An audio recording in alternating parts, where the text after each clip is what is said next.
Welcome to this week's episode of Operation Support Local. I am your host, Derek Fage, and as you can see, I'm standing outside of one of the most beautiful buildings here in Ottawa. But before I get to that, I want to let you know that we've been receiving some great feedback from you, and thank you so much. So keep those comments coming, and you can visit our website, rogerstv.com, to find out more information about the show and how you can share a story idea with us. Well, we do start at this beautiful building. We are at the Canadian Museum of Nature, and they are just about ready to reopen to the public, of course, with new health and safety protocols. Have a look.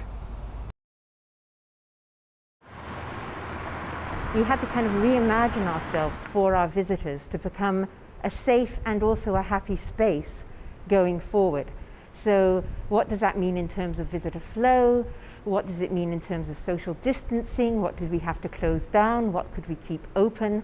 And all of that happened over Teams or Zoom calls amongst the staff, trying to work things out, downloading floor plans, working out the pinch points in the museum and what we could do. At the same time, when we thought we were going to open, we thought we were going to be opening a new exhibition in about 2 months.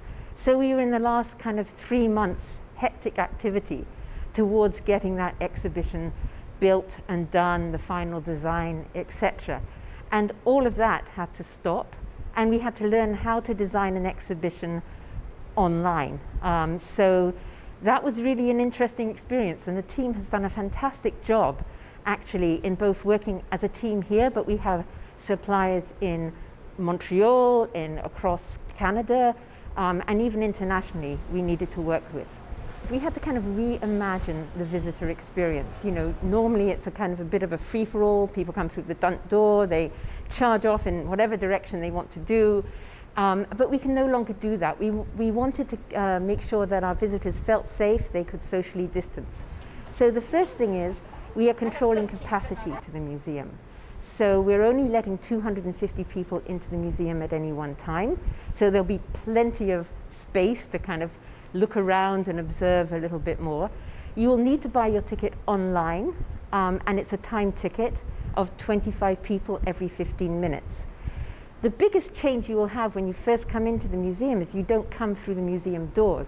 You actually come to our new welcome tent, which is right outside the museum, and that's where your online ticket will be scanned, and you will be kind of given information about your visit to go through.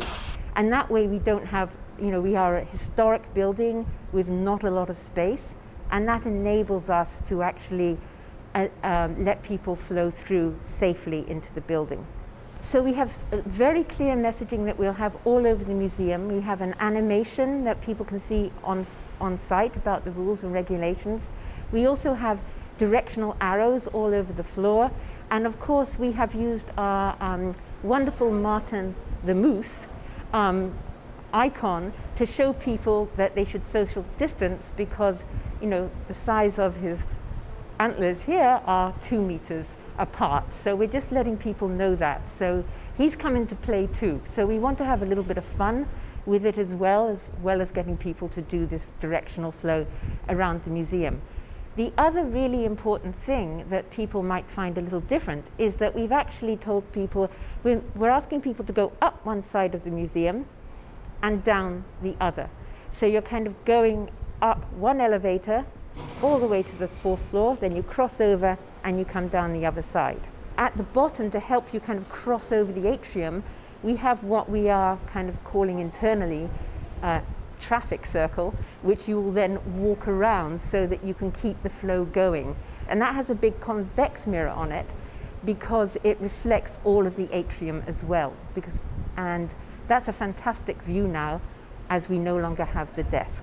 So it's going to be a different experience, but I think it's going to be an experience which people will discover things that they haven't seen before because it's a slower pace, and they have more time to kind of look at some of the fabulous specimens that we actually have here at the museum.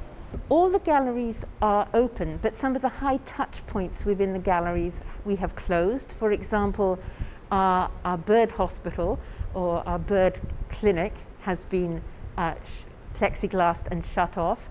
Similarly, our cave on the Earth Gallery is no longer open because we couldn't we couldn't actually make sure of people's safety in there. But we have kept some of our interactors open. We've kept interactors open where we think that there isn't a pinch point, so people won't gather around and cause other people not to be able to move past, and also where there is, we can put hand sanitizers as well. So it's not all just going to be stop and stare.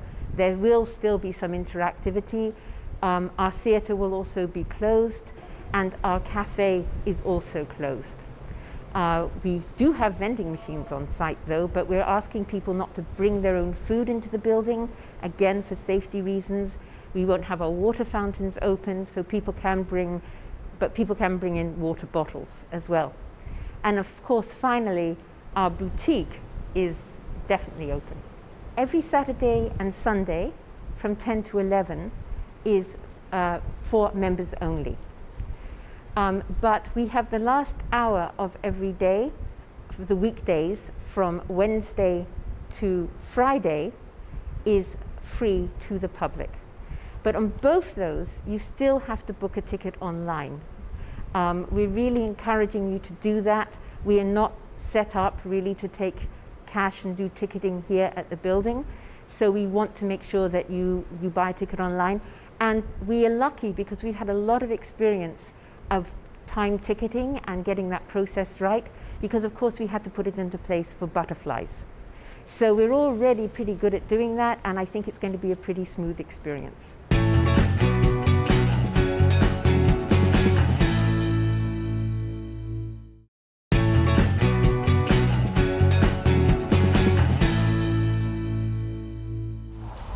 Well, we're going to head back into the Canadian Museum of Nature in just a few minutes, but next up we're heading to the Parkdale United Church, and Julie Buin had a chance to catch up with Reverend Dr. Anthony Bailey. Like many different organizations, they've had to pivot and change the way that they practice what they do best, and that's worshiping. Parkdale United has been in the community for a long time. Who is your community? Who do you represent? And why is that such a powerful voice for the inner city community? Well, Parkdale is a very special place. I've been here for 20 years now. And what I've discovered when I first came is that the congregation certainly reflected to some extent, though not fully, the neighborhood in which we found ourselves. And one of my interests was to say that I believe that the gospel and the way in which we are meant to live in community, especially faith community, requires that we pay attention to who we're living with, who are our neighbors. And so there was an important way of reaching out to the community and seeing that there were diverse peoples, differently abled people, also of different socioeconomic status, but also from different backgrounds as well, ethnic backgrounds. And we began to see a movement in our congregation of people from the neighborhood as well as flung far and wide, coming to make this a very special place. What happened to your church when the lockdown occurred? It was great shock, as it was to everybody, you know, that what are we going to do? But we felt for the safety of our people and the recommendations that came from the health authorities, we needed to do that. So we had to pivot to find a way in which we could reach out and still help those who were in dire situations. People are living alone. We have older folks. We have people who are newly arrived in Canada. We wanted to make sure that they were safe. And so we began a telephone tree, calling people, Zooming with people, and then we had to begin to create online services. So we have recorded services that we do so people could use YouTube and see our weekly services, and we've continued that. But it's been challenging.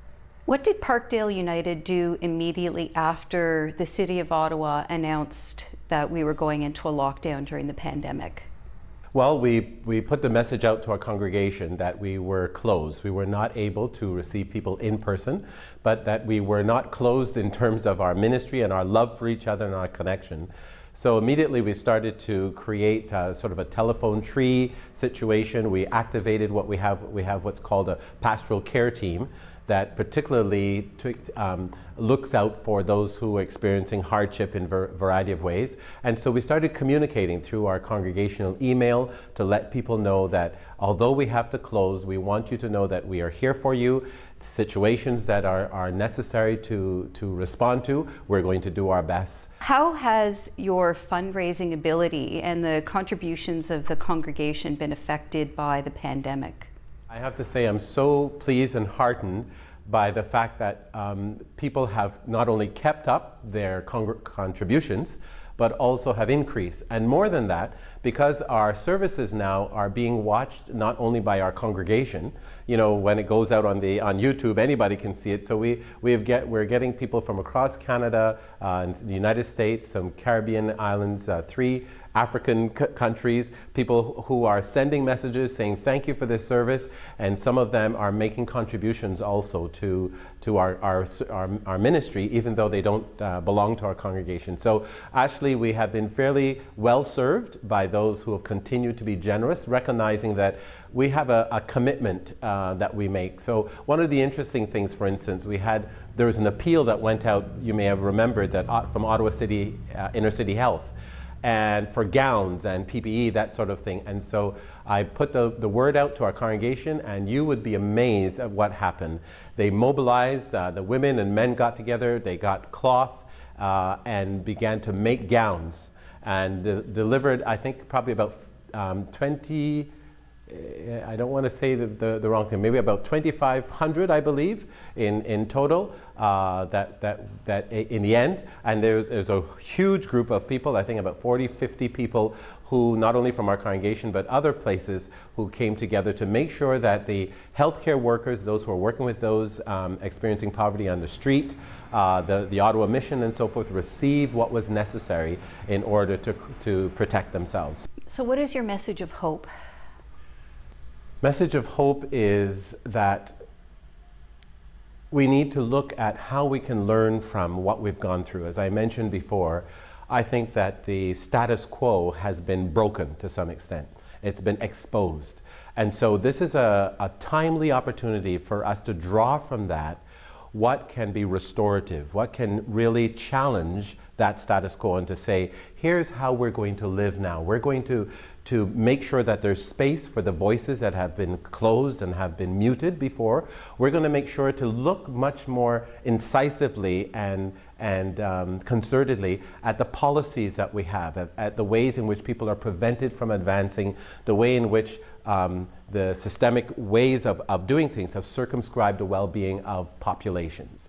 And so I think the hope is that this is an opportunity that can be seized. It's not going to be done automatically. It still requires vigor and vigilance and engagement, but I believe that it is possible. And I'm very hopeful. I'm very hopeful for what I hear from people, from the young people who are reaching out to me and saying, I'm ready to listen now. I can't believe I've been deaf to this for so long.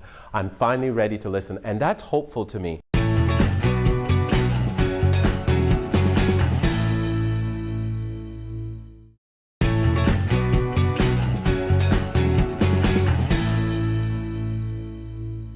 Well, back in May, the owner of PranaShanti had a difficult decision to make. Does she close down her business or invest in expanding the business? Well, she decided to expand, and now she owns the only full-time yoga school right here in the city of Ottawa. Our reporter Julie Buin had a chance to catch up with her.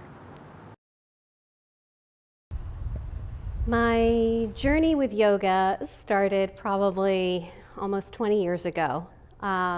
With the recommendation from a coworker that it would probably be a good idea if I took some yoga classes to make me a nicer person. It was a hard lesson to hear, but in retrospect, it was exactly what I needed to do. I lived the life of a cubicle office worker with multiple screens and spending a lot of time on a keyboard, and just really making myself slowly unhappy by the fact that I wasn't really looking after myself very well, and I wasn't really taking good care of my health. I was slowly making myself an unhappy person. In the early part of the pandemic, you faced a really big choice as a business person. Can you tell us what that was? So, like many businesses, in March we were mandated to close, and as hard as that was, especially being a people-oriented business, I had to think very quickly about what we were going to do to keep our business going. And after I kind of pulled myself off my couch for about 12 hours having a deep think, I realized what we got to do is we've got to go online. We have to get online as quickly as possible. So right away put the classes online, and then put the trainings online as well, put the whole education piece online. So we were faced with this crossroads of what to do. You know, traditionally yoga classes are done in a yoga studio where everybody comes together, we experience a community experience together, and we chant, we do yoga postures, we meditate. But how are we going to do that online now? How do we make that transition? So as the months and weeks ticked by, I started to realize from our customers, from our students, that they want to stay together. They want to stay in a community vibration that is uplifting, and we certainly needed upliftment during the pandemic, particularly in the beginning. So how are we going to do that? And so the crossroads became, how do we maintain this and how do we keep this going? Because the traditional in-person classroom setup studio is not going to work anymore for quite a long time. So the expansion that you have undergone has really changed your online presence. What does that look like now? With the results of the pandemic, we knew we had to keep going in an online way. We had been doing some online work before, but now we knew we had to really expand. So we have the yoga practice workshop side of things, and then we've got the teacher training education side of things. So what really became a great opportunity for us as a side effect of the pandemic was that people really wanted to learn more, and they were really willing to take the time. And let's face it, we all had a lot of time to spend on self-improvement and self-development. So what I really focused on as we moved through the months was how I could expand and grow the education side as well as the yoga class side, maintain that, but really try to deliver and create experiences online from the education perspective. As the pandemic progressed, we ended up picking up people that wanted to join courses and trainings from all over the world. It was actually quite surprising and startling to me in some ways, because I thought, oh, it'll be nice, people from, an hour away or whatever that couldn't come in for a training can now join us online. But then I started to find out, we had people from Egypt joining us online, from Iceland, from France, from Germany, from all across the United States, from the Caribbean, from Bali. And I'm like, okay, this is really pretty amazing that somebody's actually willing to stay up really late or get up really early in the morning because they really want to take this course with us. So I knew we were on to something pretty special. Everybody connects in via Zoom, and we've got our setup with a big screen TV for the teacher or the presenter to be able to see all the participants in the course, with a webcam and microphones, and it's actually really become quite a production. And I never thought, 6 months ago that we would be really creating a sound studio, essentially, is what we ended up doing. And I did a lot of Google and a lot of talking to different high-tech people to find out, okay, what do you do to create the best quality sound, the best quality visual that you can run in sort of this webinar online class kind of format. And I would really love to see us, continue our reach, not just local, but expand national, expand internationally. I know because we've had people coming in from all over the world. So, and possibly there's the opportunity to franchise as well, and that people can then have the PranaShanti experience in different parts of this country or other countries. Through all of this turmoil, what would you say has been the most important lesson that you've taken away?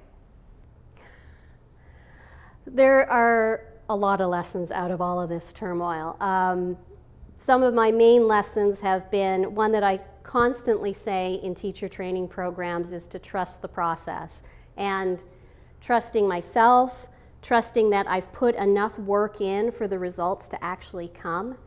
I've also found out that adaptability is completely necessary, but there's also a skill with adaptability. It's a skill set of its own. And complacency, where we were 6-8 months ago, we were complacent. And we've always got to be reinventing, finding, evolving, changing, and trusting the process. I am fully optimistic. I couldn't have dreamed that this was going to be as exciting as it is now 8 months ago.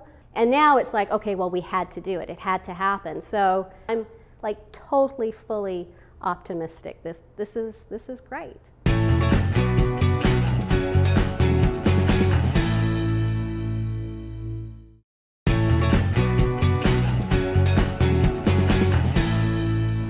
As promised, we head back into the Canadian Museum of Nature for our second interview in this episode of Operation Support Local. And I don't want to give away too much, I'll leave it a bit of a mystery, but let me just say they have only one of 5 of these in the entire world, and as I understand it, the only one here in Canada. Let's head inside. We're really excited. This is our fabulous new art installation called Gaia by the artist Luc Jerome. And he also did our moon installation that many people have come to see, which is currently in our lantern and still is in our lantern. The inspiration behind this piece is actually what's called the oversight view of the Earth, which is when astronauts go around the Earth and they look back at it and they see it for the first time kind of holistically and get that really awe-inspiring understanding of the Earth. So it has the cloud cover. It's actually the view you would see if you were floating in space. The original unveiling was supposed to be on Earth Day, but of course England got closed down. Luc Jerome is a British artist, so he could no longer actually make the piece for us. There is only 5 in the world, and I believe this is the only one in Canada. So it all got put on hold, but we thought what a great idea for reopening the museum to bring it in. So we were lucky enough to get it in and get it installed over the last couple of months. We do obviously have to have a crew come in to put it up, to position it, to work out where it should be, so that it's got the best viewpoint on each floor. So you can see it from the top, the Arctic on the 4th floor. On the 3rd floor is Canada. So there's some cloud cover, of course, because there always is, but Canada is there, and then you would go over and you would probably see Russia and aspects of that into Northern Europe. And then you can see Africa, and then you can see Antarctica from the ground floor. So all of that positioning is actually quite logistical under a pandemic, because we have to make sure our staff are COVID-free, that they're socially distancing, that we're all wearing masks when you come in to install it. All of our staff are wearing masks, and we're expecting all of our visitors to wear masks as well, if they're over 2. Additionally, we are talking about social distancing, so we have a 2-meter social distancing rule between bubbles of people, and our capacity is much lower. So we have a capacity for the museum overall, which is about 250 people, and each gallery also has a specific capacity. And what you'll see, which is new, is a little bit of quite neat technology which tells the visitor before they go into a gallery what the capacity of that gallery is and how many people currently in it. So, you know, most galleries have about a capacity of maybe 50 people. It varies on the different galleries, and it would just tell you how many people, and you may need to wait, or you may decide to go to another gallery. But that's been something that we've been really pleased to put in place, and it's working really well.